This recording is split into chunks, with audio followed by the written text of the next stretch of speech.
tranquil landscape of Lamdong province, the French colonial territory of Cochin, China, 1938.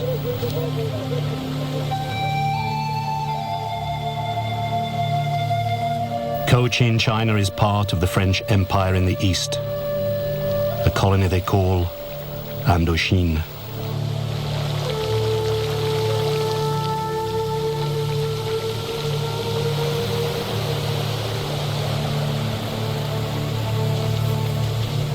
Indochina is formed by Laos and Cambodia in the west, and the eastern territories of Tonkin, Annam, and Cochin, China, the ancient kingdom of Vietnam.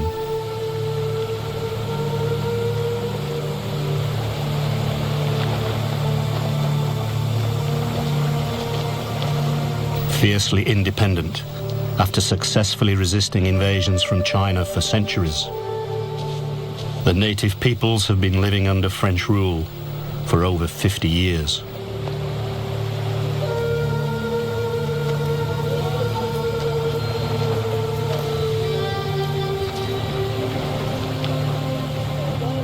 Now, disguised by the timeless serenity of their countryside, these outwardly placid people are building powerful independence movements.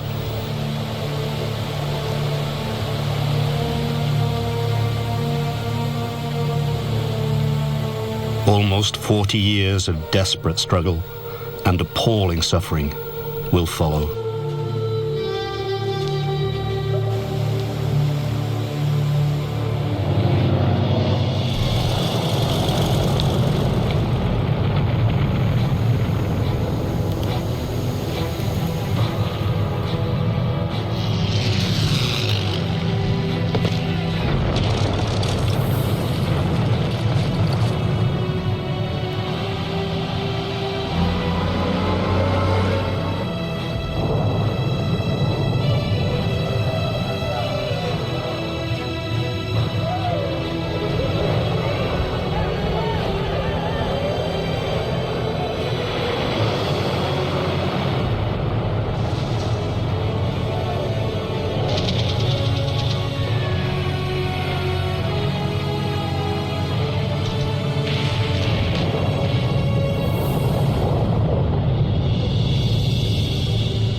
Using their own first-hand accounts and previously unseen film shot entirely in color,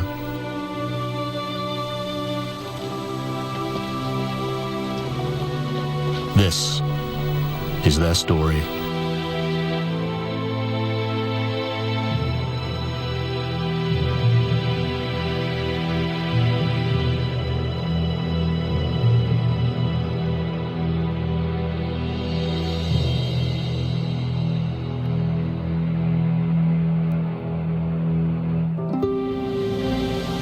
The Northwest Frontier, the gateway to Asia, 1937. Peshawar, the last outpost of the British Empire in India. As part of their grand tour, adventurers and amateur cinematographers, Edward de Rothschild and Peter Traherne, are traveling through the vast and ancient lands of Asia. They record these unique images of more than 70 years ago on 16mm film.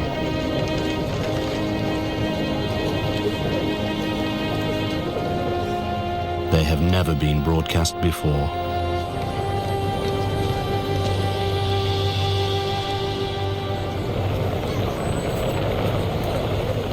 Saigon, 11th of November, 1938, the 20th anniversary of Armistice Day. French colonial forces march to honor the dead of the Great War. It is only 2 decades since the end of a war that was supposed to end all wars, during which France suffered over 4 million casualties. Saigon journalist Nguyen Lacroix, a bystander, The troops were very impressive in their fine uniforms. Their weapons and medals shone in the bright sunlight. There was lots of cheering. But most of the people there had a lot to gain from the French occupation. In the countryside, it was different. In less than a year, the world will once more be engulfed in global conflict. We were told that a war was coming in Europe. We hoped that would mean the French would leave us in peace.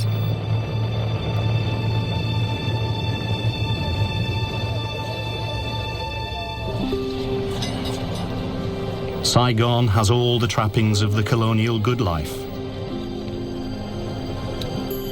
But the French authorities treat dissent ruthlessly. Ngo Vinh Long, raised in the Mekong Delta in the south of the country, remembers his childhood under French rule. The French made routine patrols and killed many Vietnamese. They dumped their bodies in the river. Every time I went down to get water, I saw floating corpses. I hated the French. My father said, we shouldn't hate the French, only French colonial policy. The remote villages in the mountains and jungles are fertile recruiting grounds for the nationalist cause.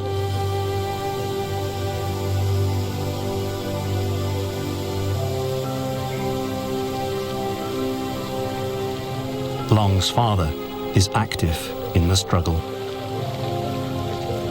My father was very idealistic. He gave most of his land to the peasants in his village in the north and moved to the Mekong Delta as a school teacher. He was horribly tortured by the French. They bashed his head and broke his ribs, puncturing his lungs. Doctor said he only had a week to live. But he refused to die.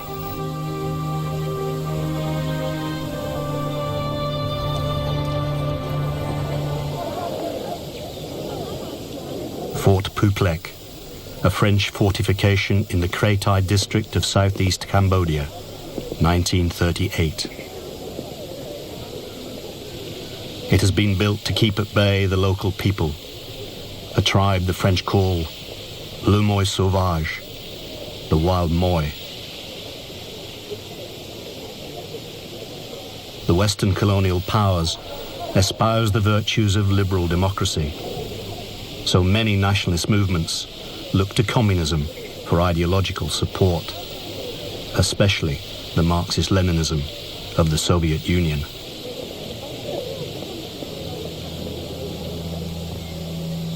The leader of the Indo-Chinese Communist Party is a 48-year-old Vietnamese exile. His name? Ho Chi Minh. Soviet documentary maker Roman Carmen films him and his supporters in 1954. In an address at the founding of the Indo-Chinese Communist Party, Ho Chi Minh. World War II will soon break out. When it happens, the French imperialists will certainly drive our people to a more horrible slaughter. However, their barbarous oppression and ruthless exploitation have awakened our compatriots. Everywhere, the masses have risen to oppose the French imperialists.